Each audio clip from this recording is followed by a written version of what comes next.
Good afternoon, all. We are from Social Linguistic Group. So our topic today is about languages, dialects, and varieties. So this is our group name.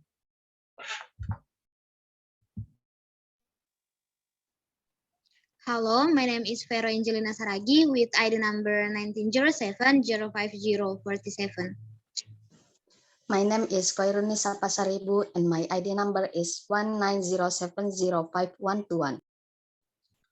Hello, my name is Ruth Stephanie Audrey Sinaga. My ID number is 1907052107. Hello, my name is Suraj. My ID number 1907050553. So this is our topic.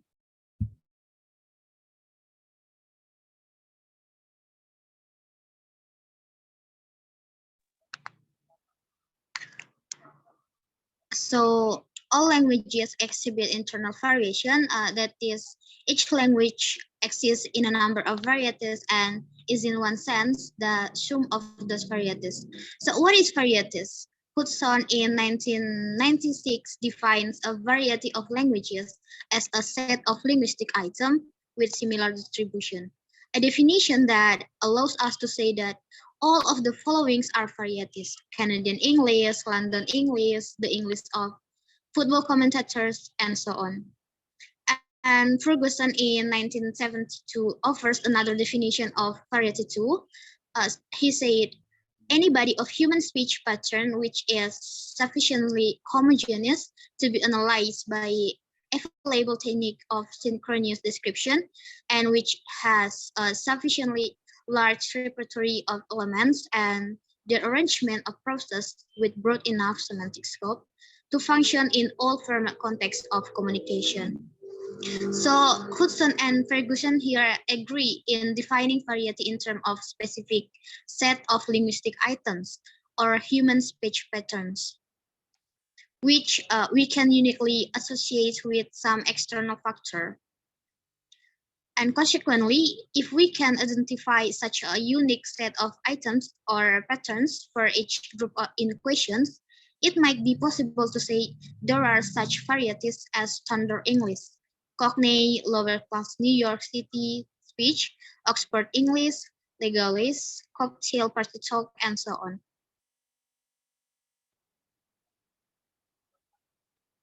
Next slide, please. So now we will talk about language and dialect. For many people, there is no confusion at all about what language they speak. For example, they are Chinese, Japanese, or Korean, and they speak Chinese, Japanese, and Korean respectively. It is as simple as that. Language and ethnicity are virtually synonymous by Colmes in 1999.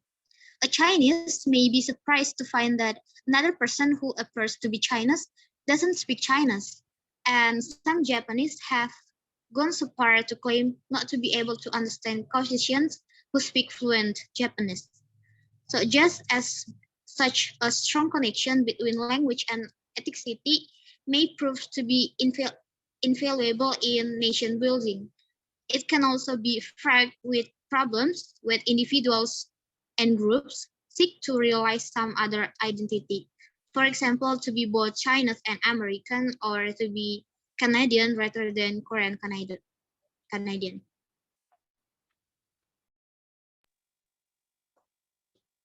What is language?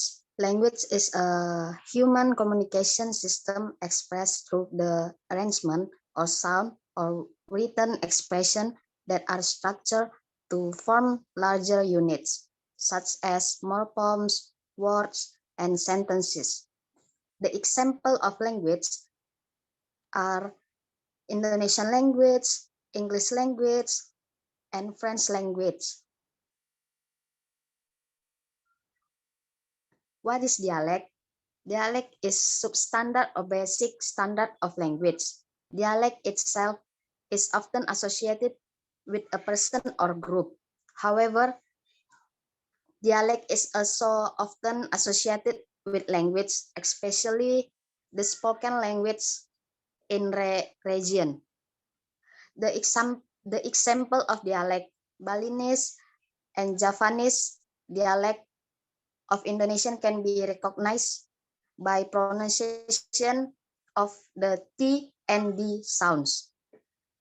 Characteristics that include stress, pitch, and the short leg of the sound of the language made by different accents. The difference in vocabulary and grammatical variation is not very clear. The difference in the variety of dialect is related to the mother tongue of the speaker.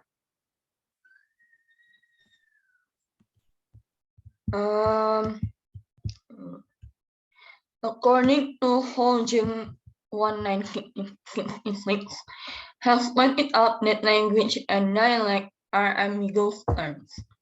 Ordinary people use these terms quite freely in speech. For them, a dialect is almost certainly no more than a local non-prestigious, or therefore powerless variety of a real language. Hagen points out that while speakers of English have never seriously adopted patois as a term to be used in the description of language, they have tried to employ both language and dialect in a number of conflicting cases. Dialect is used both for local varieties of English, Yorkshire dialect, and for various types of informal, lower class or rural speech. In general usage, it therefore remains quite undefined whether such dialects are part of the language or not.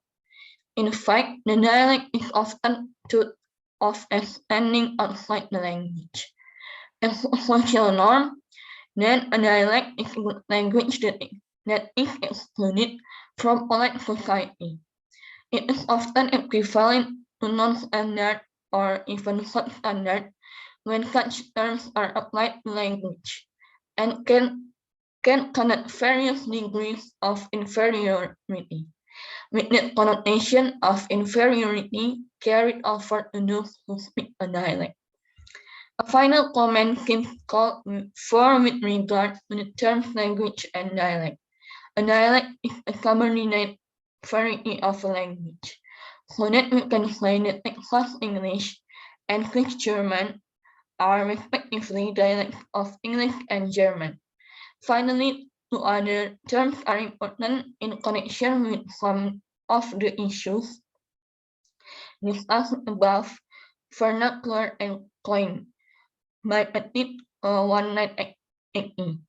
Defines the former as the speech of a particular country or region, or more technically, a form of speech transmitted from parent to child as a primary medium of communication.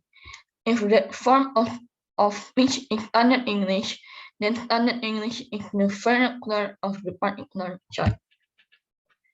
Regional dialect. Regional variation is the way a language is spoken is likely to provide one of the easiest ways of observing variety in language. There may even be very distinctive local colorings in the language, which we notice as a move from one location to another. Such distinctive varieties are usually called regional dialects of the language. In the absence of such a tradition of writing, the term patois may be used to describe the variety. The dialect patois distinction actually seems to make more sense in some situations, French than in others. In medieval France, a number of languages flourished and several were associated with strong literary tradition. However, as the language of Paris asserted itself from the 14th century on, the tradition wider. Patois is usually used to describe only rural forms of speech. We may talk about an urban dialect, but to talk about an urban patois seems strange. Patois also seems to refer only to the speech of the lower strata in society. Again, we may talk about middle class dialect, but not apparently about middle class patois. This use often dialect to differentiate among regional varieties of specific languages, perhaps more readily applicable to contemporary conditions in Europe and some other developed countries, that it would have been medieval or Renaissance Europe or today in certain other parts of the world, where it was and still is possible to travel long distance, and by making only small changes in speed from location to location, continue to communicate with inhabitants. Finally, the term dialect, particularly when it used, is reference to regional variation, should not be confused with the term accent. Standard English, for example, is spoken in a variety of accents, often with clear regional and social association. There are accents associated with North America, Singapore, India, Liverpool, Sydney, Boston, New York, and so on. However, many people will live in such places show a remarkable uniformity to one another in their grammar and vocabulary because they speak standard English, and the differences are merely those of accent, how they pronounce what they say.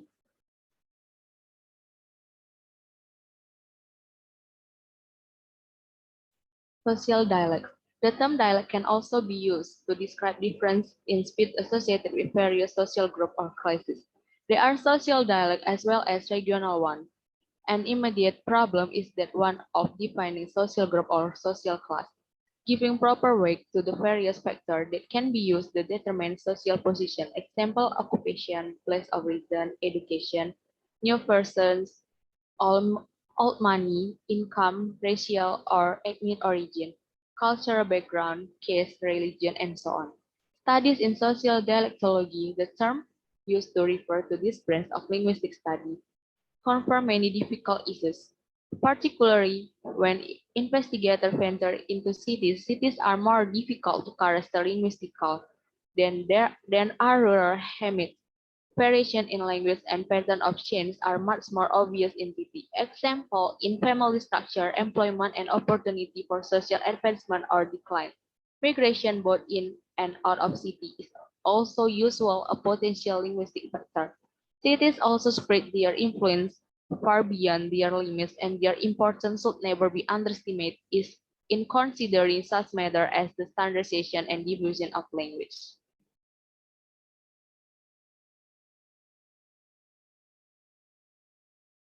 So that's all our material today. Thank you and have a nice day, everyone.